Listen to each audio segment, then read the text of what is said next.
Let's continue the conversation in the build-up to the Finance Minister's speech, looking at what sectors of society will be looking forward to from the Minister's budget speech today. The literacy levels among South Africa's children is on a downward spiral, with a recent report from the 2030 reading panel saying 82% of grade 4 pupils cannot read for meaning.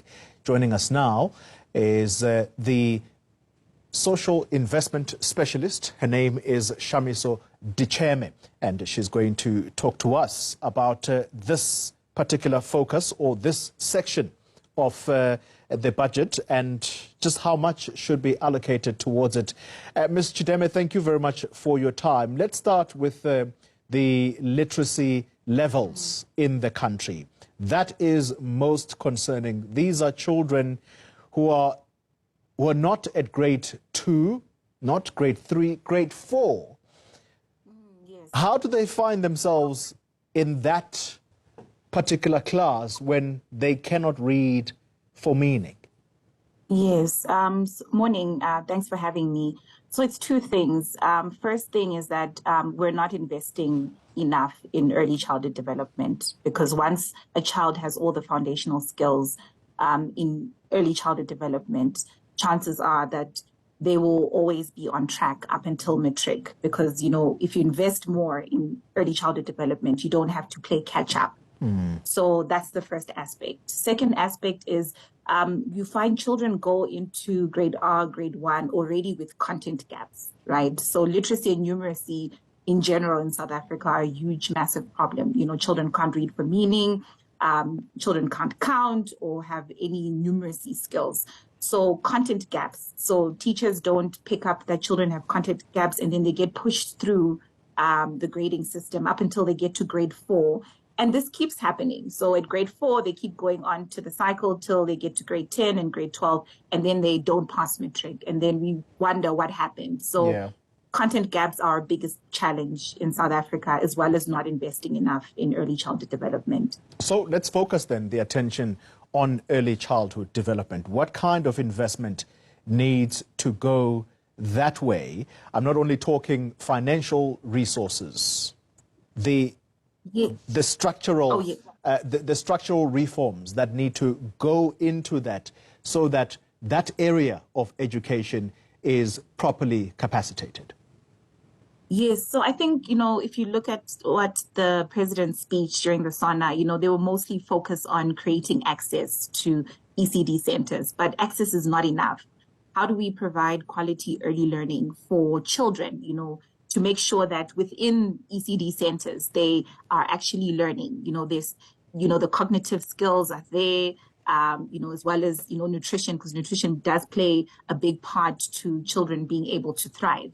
So I think, you know, in terms of access, I think government has tried to create more and more access for children to go into ECD centers, but we always lose it when it comes to the quality of early learning programs in ECD centers. And I think that's where everybody needs to draw their attention, because you can create access for 2-3 million children, but if we don't have quality programs, we're still going to have the same challenges within, you know, ECD.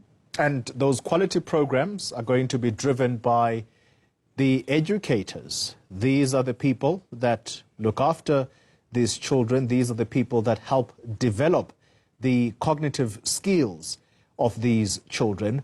Are those people, shouldn't those people be perhaps one of the primary focus of the education system, to say the people we put there in the early childhood development, those are people that should be well developed themselves in terms of the curriculum or the programs that they need to champion? Yes, definitely. And you also find that even in the ECD centers, they don't even have the material to teach children, you know, because children learn through play. So if you don't have the necessary, you know, toys or equipment, then how do we stimulate their growth?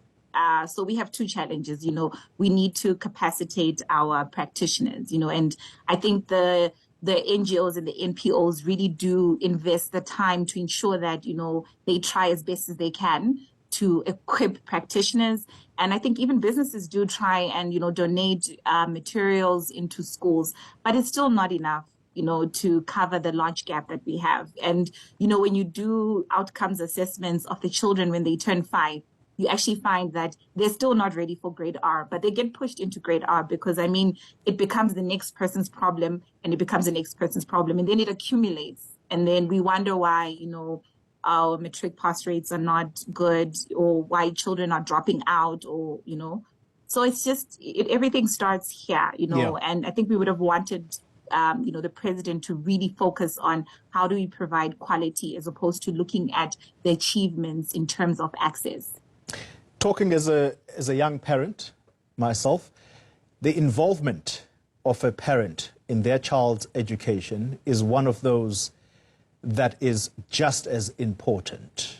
How much emphasis should go towards that? Yes, the schooling environment is important, but the parents' involvement in their child's education, how critical is that? So parental involvement is very critical. So what we were hoping is that when ECD moved from DSD to DBE, parents would actually start looking at early childhood development as something very critical and necessary for their children. So everybody, parents in communities look at it as a home care. I need to leave my child somewhere so that I can go to work. But, parental involvement is necessary because that's how you hold teachers, government accountable, when you actually know what exactly is happening in your child's school, and you're actually able to then catch up after school. Because, a child can't fully learn in an ECD center. There's a part that a parent actually needs to be involved in terms of, the growth and the learning of their children. So I think that's something that we've tried to create awareness to communities, to the public around parental involvement, because it's very critical at this aspect of a child's life. Final question to you. We, over the years, have been told that education gets the lion's share of the budget. In recent years, do you think that has stayed true, or you're finding that because of the budget cuts, less and less money is going into education?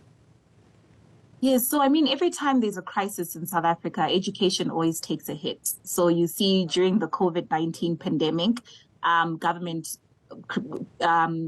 put all its resources towards the pandemic, and then the education aspect takes a hit. So every time there is something that's happening within South Africa, education is the first one to get a budget cut. And we're expecting that as well in the finance minister's speech today, that education will obviously take the back seat in priority of the energy crisis.